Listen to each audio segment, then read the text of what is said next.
Welcome back, YouTubers, to my channel. If you're new to my channel, my name is AspieAnswersAll. I welcome you with open arms. Basically, I'm all about mental health awareness versus sharing my life story and experiences with OCD, Asperger's syndrome, anxiety, depression, and the like, and also being hopefully the support person or advocate or a voice for the voiceless that hasn't shared their stories as obvious of what may be going down in their life, as well as basically just being a light and testimony for you all of certain everyday topics that may arise based on my everyday experiences versus, like I said, my training and everything else. So without further ado, guys, basically at this point of time I'm talking about the ADHD series, which will cover all a range of different topics, hopefully that will give you a better understanding and clarity to what ADHD and all these other learning disabilities that I'm going to address to you all right now, sort of thing. But bear with me, as I said, that some of it will be missing because I'm still researching it up, or I'm just thinking how to address it to you all, even though I'm hoping bit by bit, just little bits at a time, if that's short and sweet, to get a better, clearer understanding to what it's all about. So without further ado, guys, basically this one is all about the ADHD series, and this is part 6 of the series, which is going to be called Natural Treatment for ADHD, which is your lifestyle and other treatments may be important for those people with ADHD. As we know, before I begin, I'm no medical professional. I'm just speaking based on my everyday experiences versus just what may work for me and my way of treatment plans versus coping strategies. So if you feel the need or if the need arises, seek medical professional advice if you see clinical signs or symptoms for yourself or your family, as well as maybe seeking an opinion also, just so that if you see anything that doesn't match fit, basically I just like to say, I don't want people, or shall I say, I don't want to condone anyone to do self-harm or anything like that. I just want you guys to feel safe and happy, sort of thing, and also just to make sure that we can connect one way or another and actually just be able to just know the signs and symptoms before it persists any further to any other warnings, danger signs that we need to look out for. Because like I said, I'm all about mental health and awareness, and I want to seriously put myself out there and actually spread the awareness of whatever it may be of any type, illnesses that's there, So now for the guys, before I run out of time anyway, this is the last part hopefully, but I can't promise you because obviously there's some other parts that is missing on this ADHD before I continue for the new series, which is ADD, which is part 6, Natural Treatment for ADHD. So let's begin with it. As we know, there are always successful treatments for any symptoms of ADHD and any other form of learning disability that may require not only just the supplements, as I mentioned earlier in the piece, as well as that healthy diet that I've introduced, void of the unknown ADHD triggers, because obviously some of the triggers of ADHD are still unknown to this day of what causes it sometimes, but then it has been some research that has been known to what may be causing it. It's really on the piece of what I shared of the causes. But this will also require, like anything in life of everyday mental health problems, be it depression, anxiety, and the like. Also, there have to be some lifestyle changes to counterfeit with it. So the natural treatments mentioned below may help some of the ADHD symptoms that has shown in one regard to another. So hopefully this may be of value to you. So number 1 is maybe some essential oils can be put into place.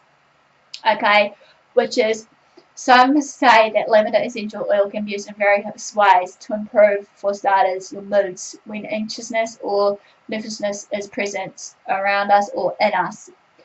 As with other essential oils, drops can be added in a bath, sprinkled on stuffed animals, used in diffusers, or even applied directly to the skin or bottoms of the feet at bedtime. Basically, like, you could dilute some of the carrier oils like your rapeseed oil or coconut oil by applying one or two drops if you're using some form of concentrated oils of these essential oils that are put into place. Also, you can put into practice also to consider using maybe peppermint oils, if you've got some at home, that can improve your mental focus. This is boosting up your energy levels as well as releasing any tight muscles, because that will do a lot of good, not bad. Because as we know, sometimes with some ADHD sufferers and some other people that suffers from some mental health illnesses, this can be of use too, maybe. So maybe he's tried to follow this through for some other bits of other mental health conditions as well, not just for this ADHD. Number 2, sleep. Okay. Insomnia and restlessness obviously are really common in ADHD symptoms. Recent study has found that behavioral sleep intervention may improve the severity of ADHD symptoms that will occur in children, especially those taking prescription stimulants. Study has shown that behavior, quality of life, and functioning was sustained for 6 months following after this trial has been done. It's vital that both children and adults have to develop good sleeping patterns and routines that allow them to unwind at the end of the day. The goal should be 8 hours of sleep each night for everybody. Well, not just everybody, but certain age groups and stages, as I said in the sleeping one. If you've seen that one, it will be in there. Number 3, eat breakfast. For some people, and especially those with ADHD, sometimes they may end up, skipping breakfast or just forget to have some breakfast, which obviously breakfast, as we know, is the main important meal of the day that gets up and go, basically.